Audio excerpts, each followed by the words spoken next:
Strap in, guys. This is gonna be one hell of a video.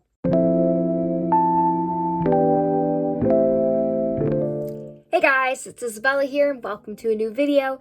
So, in today's video, I am going to be making a spoiler review, because I don't trust myself to review this without spoilers, and I want to talk about it. So, welcome to my spoiler review of Guillermo del Toro's Frankenstein. So, without further ado, let's get into this.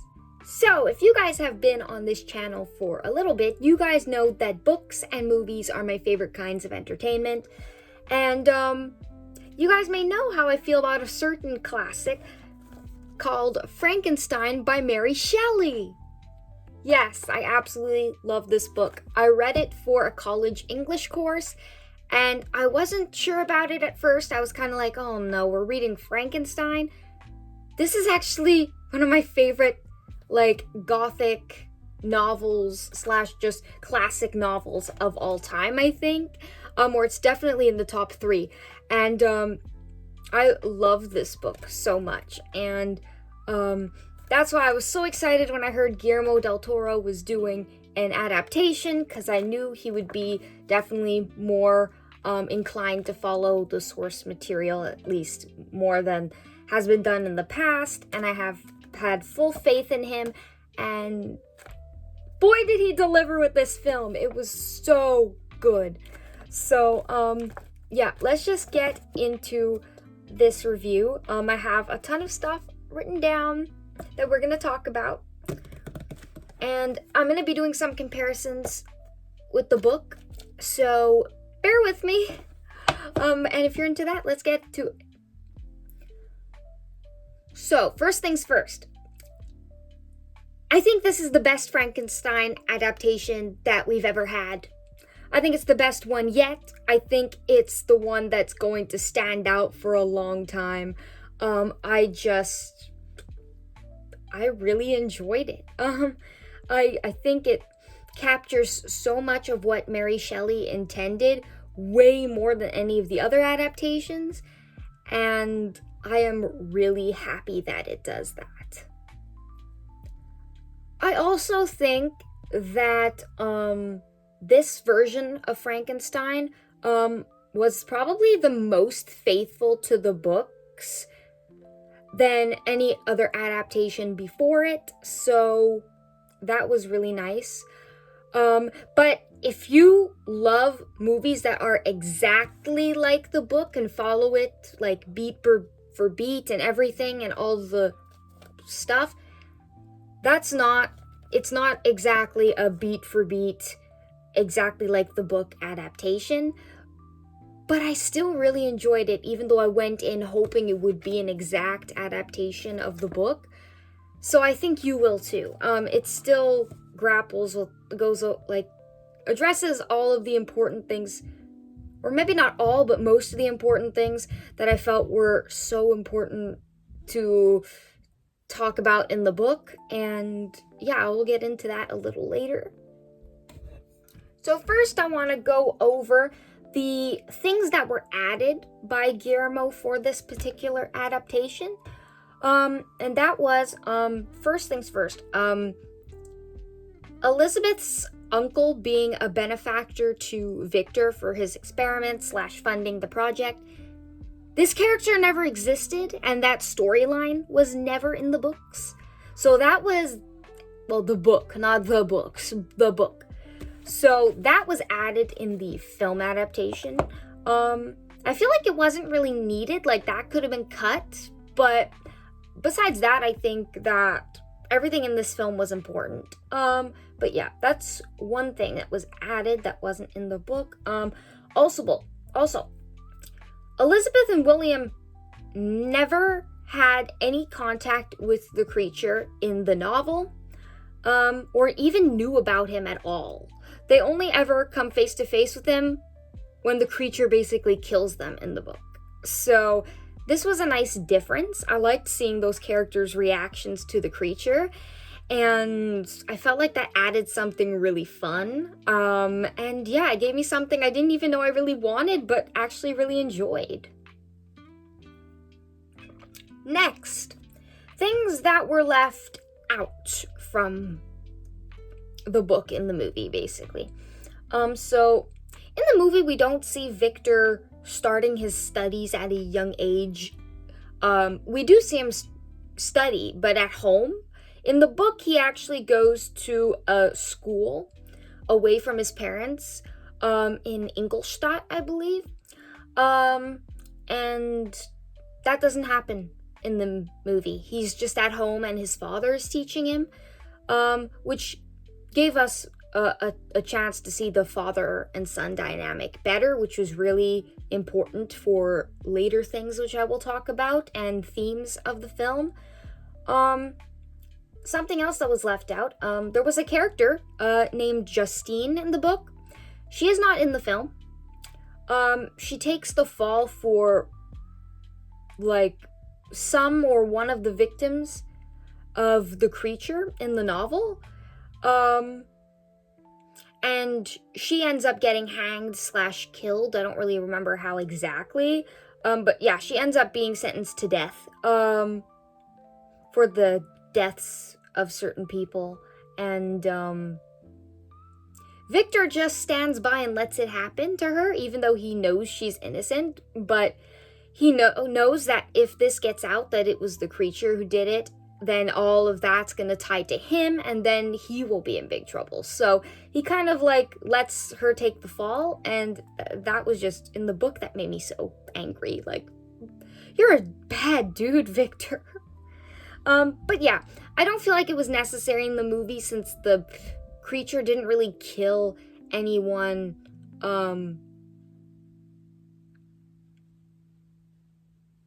that he kills in the book, really, except for maybe 1 or 2 people. In the book, there's a few more deaths, I believe. So, yeah. Another sequence that was left out, was the creature saves a little girl in the forest from, I think it was drowning.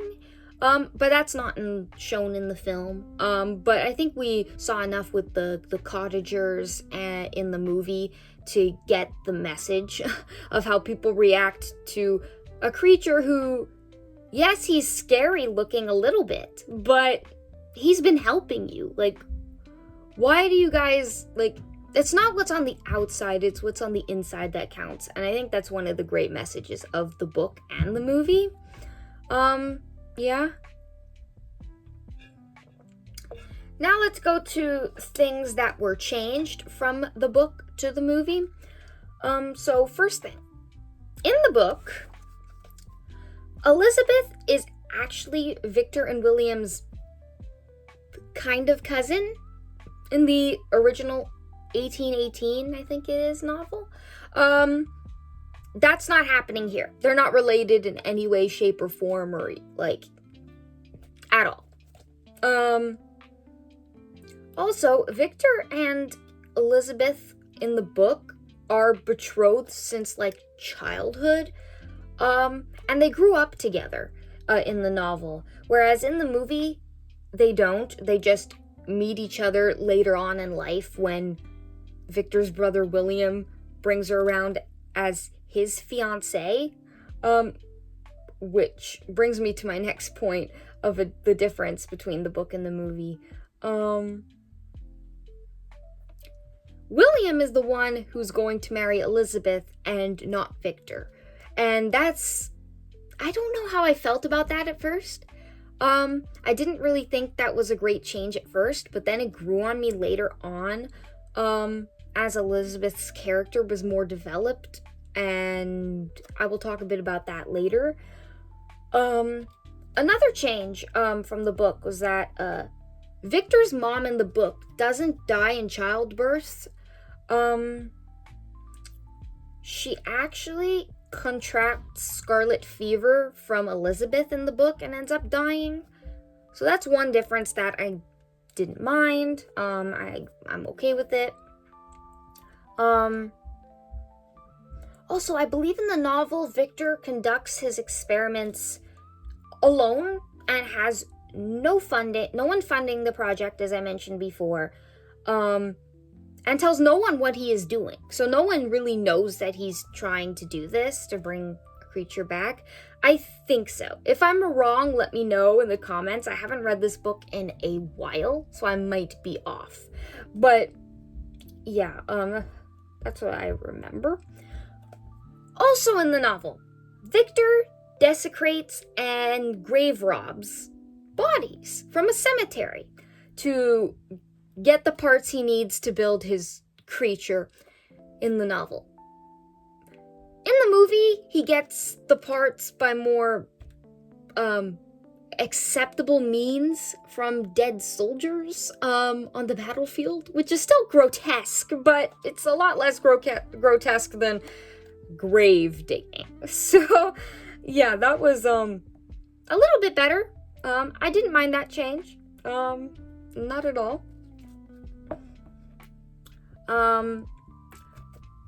The creature kills a few more people in the book than in the movie. I think they did that, Guillermo specifically, to make the monster more sympathetic. And I was okay with that. I did not mind at all. I liked that change. And in the book, he mainly kills people to get vengeance on Victor.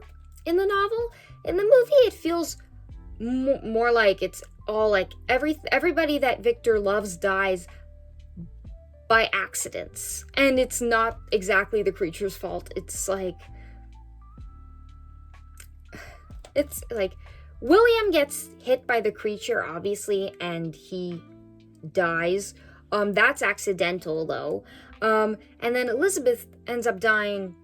But that's because Victor's trying to shoot the creature and ends up shooting Elizabeth by mistake. So it's like this big mess. And I actually think I liked this better.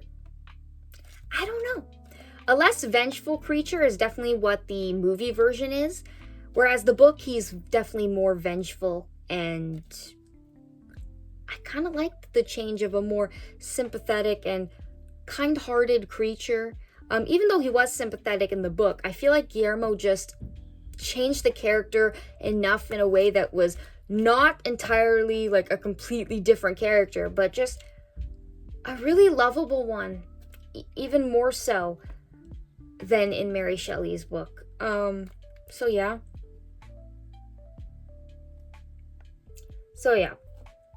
In the movie, Elizabeth and William's deaths are both really accidents, whereas in the book, the monster kills them on purpose, and yeah, it's premeditated. So that's another difference.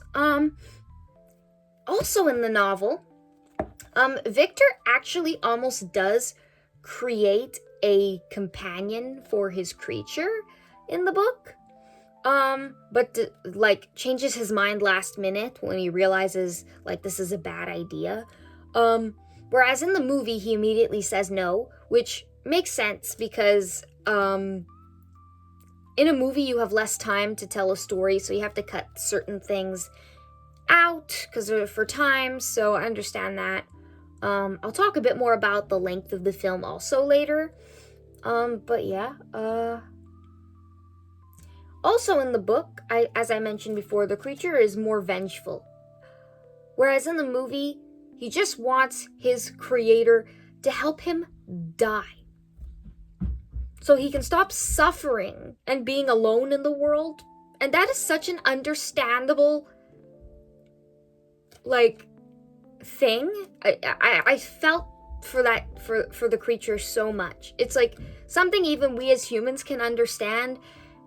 And it made the creature so much more human, which I really like about Guillermo's take on the character.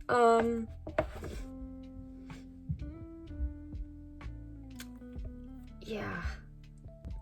One last thing that's different in the movie compared to the book is the creature in the film cannot die, whereas in the book he can be killed. And I understand why this change was made, and with the whole message of the film that Guillermo added to the story, which I will also get to later.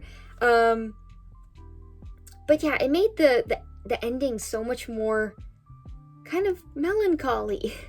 It really made me kind of sad. Now, this next section of the video is going to be about the philosophical messages from the book that they left out or didn't address as thoroughly as they maybe could have if they had more time, even though the movie's already really long. But yeah, anyway, like, in the book, there's this big messaging about how the acquisition of knowledge / like, Victor's acquisition of trying to figure out how to stop death or bring people back from the death. The search for that kind of knowledge and knowledge in general can be dangerous. And how sometimes it's better to be ignorant and not go chasing certain knowledge that could be destructive. Which I can understand. That wasn't really prevalent in the movie. I mean, maybe there was like a bit of an undertone of that, but it wasn't really addressed specifically. Like, it wasn't stated in any way in the film, and yeah, I just didn't pick up on it as much as I would have liked, because that was something I really liked in the book. So that was one thing that wasn't there that I kind of wish was there. One philosophical message from the book that I think they did well, was this whole message of how when you give life to something, you have a responsibility to take care of it, nurture it, and not abandon it / try to kill it. As the, like, parent figure, which Victor technically is to the creature, that's basically your job. And he tried to do it, which he doesn't really do in the book. So that gave Victor a little bit more humanity. But still, even then, he got frustrated with the creature and was really just giving less and less of a care about him. And it was just really hard to watch. It was really hard to watch the poor creature and Victor's slow irritation at him for not being able to learn any new words. Like, oof. Anyway, he was a terrible parent figure, which I will also address later. Basically, the creature had to learn and grow from complete strangers. He was just spying on these cottagers and learning from them. And then the old man who he approached and who taught him a lot of things. And basically he had to do all of his nurturing elsewhere. Now, as I said before, I wanted to speak of the original message that Guillermo del Toro brings to this film, that wasn't in the book, that I really thought was really, really, really smart. The message felt original in its own way, in the way that the film starts with death being this terrible thing that should be overcome, and that Victor wants to overcome death because of the loss of his mother and his father, but mostly his mother, which even in the book, the death of his mother definitely is the catalyst for why he goes on this journey of seeking an answer to overcoming death. But then we learn by the end of the film, through the creature, that death is actually a gift given to us by God. He has given us the ability to die, which the creature does not have. And the whole thing about how death is the end of suffering, and whether that's physical or emotional, it's actually a thing that is not something to be overcome.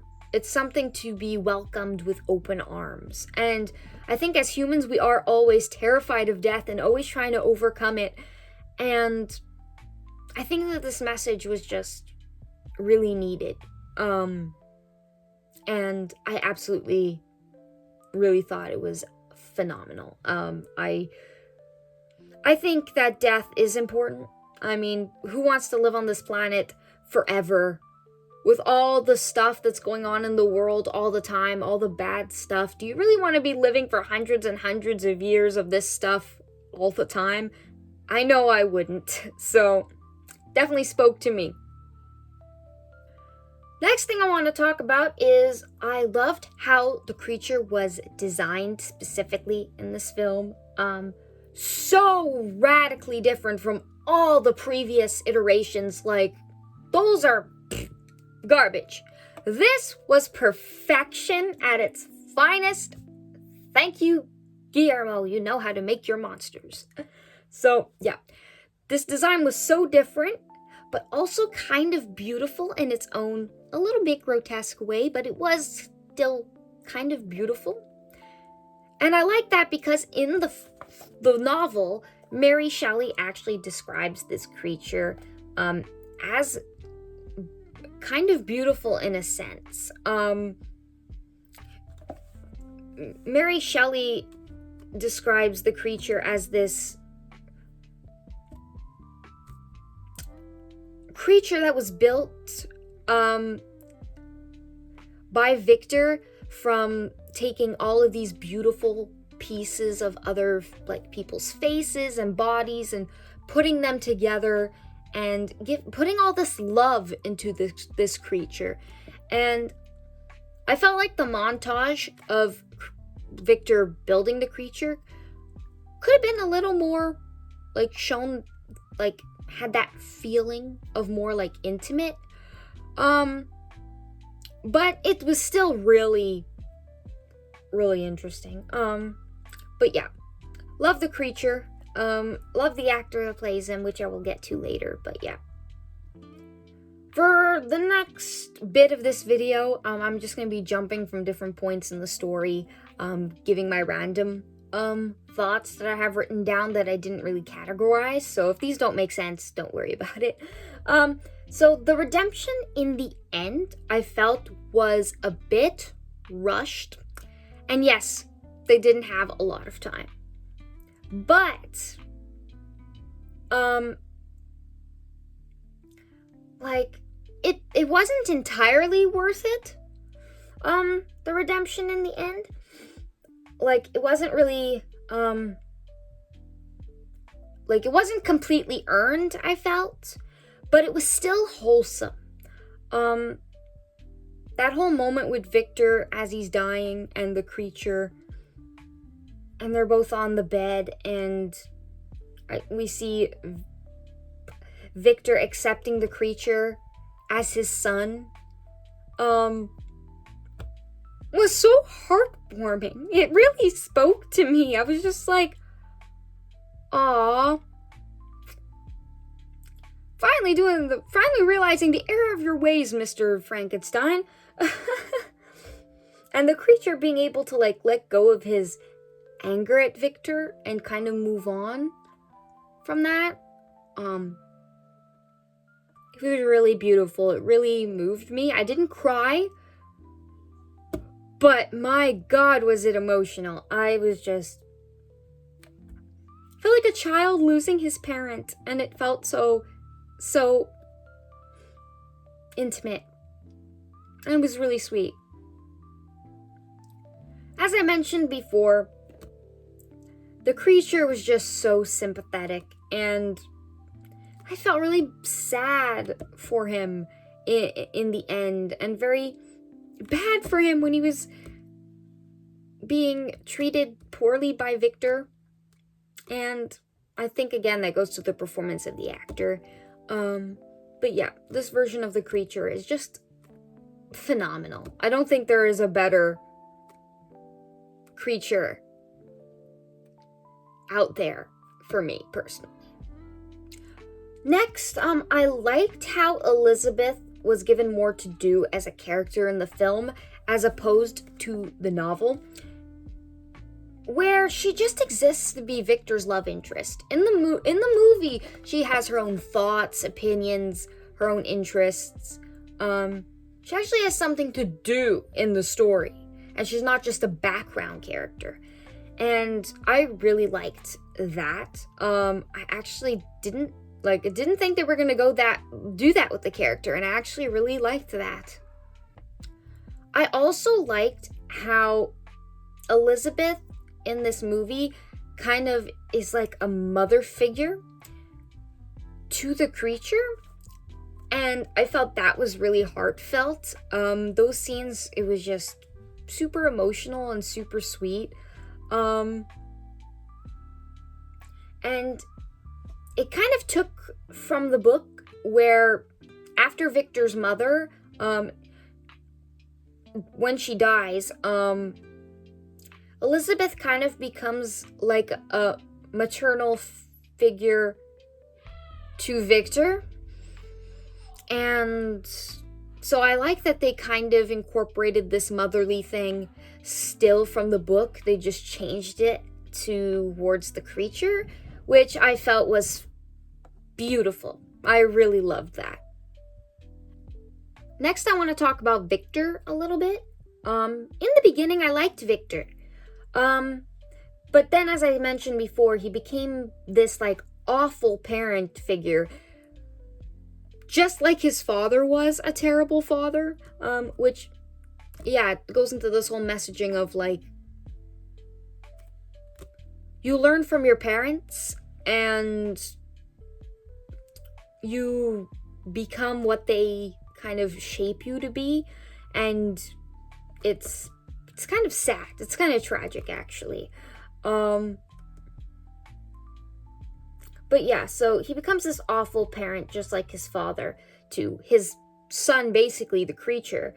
And I didn't like him very much after that, until the end, when we forgive him as the creature does. Because if the creature can forgive him, I think we can all try. But yeah, we forgive him as the creature does when he takes responsibility for not being the father figure that the creature needed. And I like that Victor realizes that by the end, and actually takes some responsibility for the role that he had to play in this unfolding of events. Also, Victor being shaped by the death of his mother and the cruelty of his father was done just as amazingly as the book. I think it was done really well. You really saw the relationship between Victor and his dad, how his dad was kind of abusive, not a really loving father, not really close to his family that much, to be honest. And yeah, how the death of his mother shaped his need to want to overcome death. Now, in terms of the movie overall, let's get to the last bit of this. So I felt the ending was sad, as I mentioned before. As the creature can never die, and is destined to basically roam the earth forever seen as a monster by all except those, like, fishermen on the boat, basically. And he's basically all alone for eternity. And that's just sad. That's just so depressing. Like, I felt so bad for him.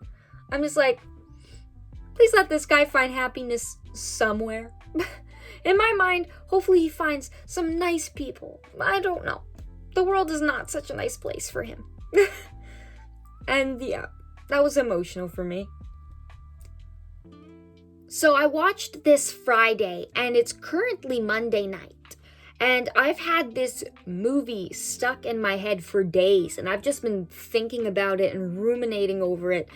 And I just haven't been able to stop thinking about it, and haven't been able to move on from the emotions that this movie, like, made me feel, and brought on to me. And I think that just goes to show what a great filmmaker Guillermo del Toro is. I wasn't sure how to feel about the film at first when it ended, but then I just grew to love it even more as the days went by and I was thinking over it. And yeah, I loved every minute of it.